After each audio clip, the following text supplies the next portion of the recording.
तर विमान अपघाताच्या आदल्या दिवशी अजित पवार यांना प्रफुल्ल पटेल की कुणाचा तरी फोन आला होता असा दावा राष्ट्रवादीचे उपाध्यक्ष प्रमोद हिंदूराव यांनी केला आहे। फाईल क्लिअर करायची यासाठी दादांना फोन आला होता असंही त्यांनी म्हटलेलं आहे। तर अजित पवार वाहनानं जाणार होते आणि बॅगाही भरल्या होत्या असंही त्यांनी म्हटलेलं आहे।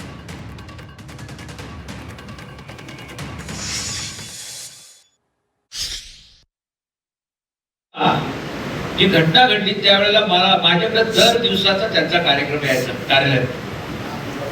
तर मनवे म्हणून त्याचा ड्रायव्हर कम शिपाई सर्वच बघायचा। तो मनवे टीव्हीला पण बातमी आली।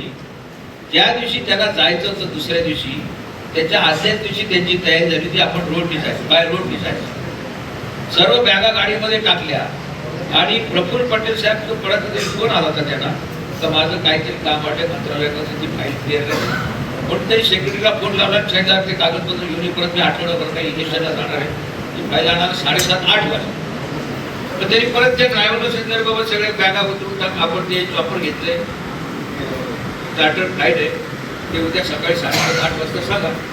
त्या बॅगा त्यांनी परत काढल्या।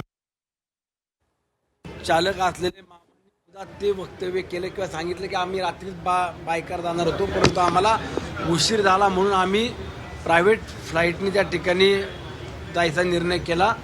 मला असं वाटतं की आपण या घटनेकडं कुठल्याही द्वेषानं किंवा राजकीय हेतूने न पाहता जो काही घटना घडलेली आहे त्यामध्ये तपास सुरू आहे आणि तपासानंतर जी काय सत्यता आहे ती देखील बाहेर येईल, परंतु कुणी या घटनेचं राजकारण करू नये अशी माझी विनंती आहे।